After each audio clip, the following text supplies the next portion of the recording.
A single father picked up a nurse in the rain, but what she was hiding shocked him to his core. It was a night that looked like it had been pulled straight out of a sad country song.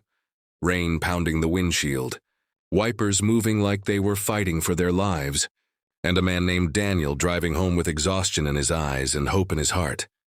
The single father had just finished a double shift at the auto shop, his hands still smelling faintly of oil and metal. The back seat, his little girl Lily slept under a pink blanket, clutching her worn-out teddy bear. She had a fever earlier, but the doctor said she'd be fine. Still, every little cough made Daniel's chest tighten. As he turned down a dark, lonely stretch of road, his headlights caught something. A woman standing by the roadside, drenched to the bone, clutching a small bag. Her white uniform was plastered to her skin, her hair dripping into her eyes. She was clearly a nurse, probably walking home after a late shift. Without thinking twice, Daniel pulled over. "Hey! You need a ride?" he called out, rolling down the window. The woman hesitated. I don't want to be any trouble," she said softly, her voice shaky from the cold. "No trouble at all," Daniel replied. "Hop in before you catch pneumonia." She smiled faintly and climbed into the truck. The warmth of the heater hit her face, and for a moment, her eyes closed in relief. "I'm Daniel," he said, glancing at her. "That's my daughter Lily in the back." "Don't worry, she's out cold." The nurse nodded, wrapping her arms around herself. "I'm Emily. Thank you for stopping. Most people just drive past." "Guess I'm not most people," Daniel chuckled. They drove in silence for a while, the rhythmic hum of the rain filling the cab. Emily finally spoke again, her tone distant. "You're a good father. I can tell just by the way you look back at her every few minutes." Daniel smiled sadly. "Doing my best. Her mom passed away 2 years ago. Since then, it's just been us." Emily's expression changed. A flicker of pain crossed her face. "I'm sorry," she whispered. "Loss never really leaves you." Something about the way she said it made Daniel glance at her again. There was something heavy in her voice, something that told him she carried her own storm. A few miles later, Emily suddenly asked him to stop near an old, run-down house on the edge of town. It looked almost abandoned. No lights, no car, just shadows.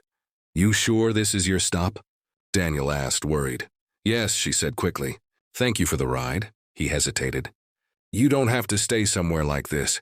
If you need—" But before he could finish, she smiled, a tired, grateful smile, and said, "You've already done enough." Then she got out and disappeared into the rain. That night, Daniel couldn't shake the image of her. There was something haunting in her eyes, something that didn't sit right. The next morning, when Lily's fever spiked again, Daniel rushed her to the hospital. As he walked through the ER doors, his heart nearly stopped. There, standing by a patient's bed, was Emily. Same uniform, same calm face, but this time she looked different, focused, professional, almost as if last night never happened. He waited until she noticed him. When she did, her eyes widened and for a second she froze. Then she smiled awkwardly. "Small town, huh?" Daniel joked softly. Emily nodded. "Looks like it." She checked Lily's temperature and gently reassured Daniel that his daughter would be fine. But before she could walk away, he blurted out, "Emily, that place last night, it didn't look safe. Are you really staying there?" Her hands froze. Slowly she looked up and her voice trembled as she said, "No, Daniel, I'm not staying anywhere." He frowned. "What do you mean?" She took a deep breath. "That house used to be my home. Before the fire. My parents died there last year. I go back sometimes, I don't know why. Maybe I can't let go. I work nights so I don't have to face being alone." Daniel's chest tightened. He hadn't expected that. He thought he was helping someone in need, but she was the one quietly carrying her own grief. Without thinking, he reached out and touched her hand. "No one should have to face the dark alone," he said softly. Tears welled in her eyes, but she smiled. "You're kind, Daniel. Your daughter's lucky." Over the next few days, Emily visited Lily often, bringing her little gifts, talking with Daniel in the hospital cafeteria, and slowly, something started to change. The empty spaces in both their hearts began to feel less lonely. A week later, Lily was discharged. As they walked out of the hospital, Emily came running after them. "Wait," she called, holding a small lunchbox. Homemade soup. Good for the immune system. Daniel laughed. You didn't have to. I wanted to, she said, cutting him off gently. You helped me remember that kindness still exists. They stood there in the morning sunlight. The rain long gone, but its memory still fresh. The night two broken souls crossed paths and found something they didn't know they were missing. Hope. Months later, Emily became a regular part of their lives. Dinners, movie nights, laughter filling the house again. Lily called her Nurse Emmy, and Daniel started smiling more than he had in years. One evening, as the three of them watched the sunset from the porch, Daniel turned to her and said quietly, "You know, I thought I was just giving someone a ride that night." Emily smiled, resting her head on his shoulder. "And I thought I was just escaping the rain," she whispered. "But maybe we were both being led somewhere we were meant to be. Because sometimes, the people we rescue are the ones who end up saving us." Weeks passed, and the rhythm of life slowly began to change for Daniel and Lily. For the first time in years, their home didn't feel so quiet. Every few days, Emily would stop by after her shifts with a warm meal or some fresh soup for Lily.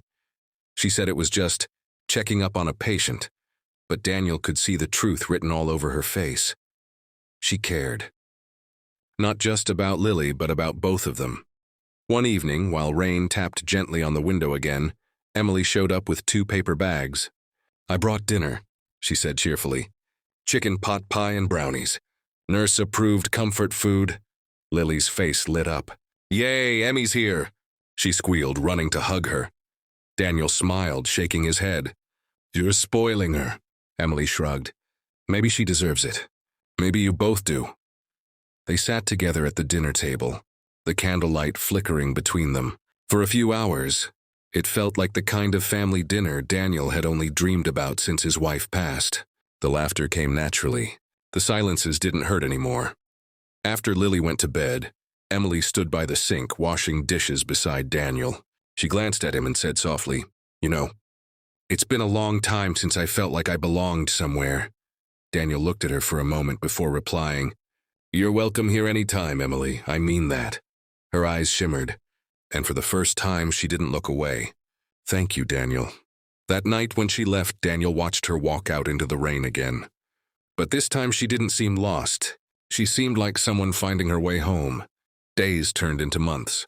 Spring gave way to early summer, and Lily's health returned in full swing. She'd started drawing again.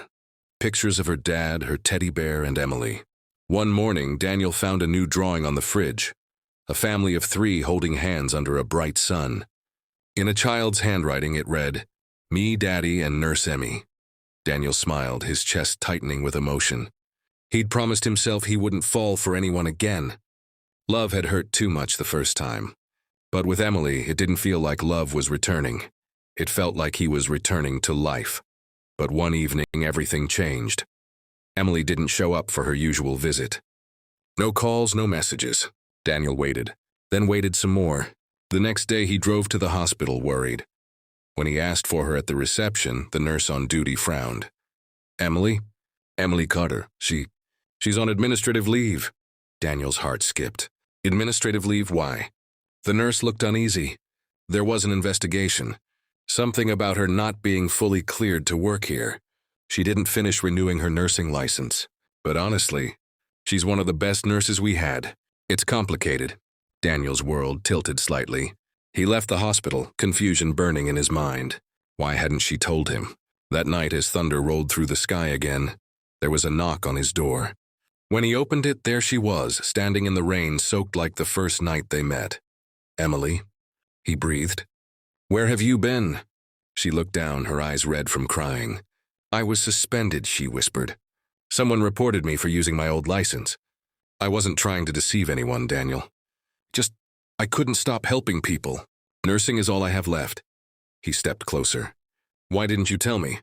Tears streamed down her face. "Because I didn't want you to look at me differently. I didn't want you to think I was broken." Daniel's voice softened.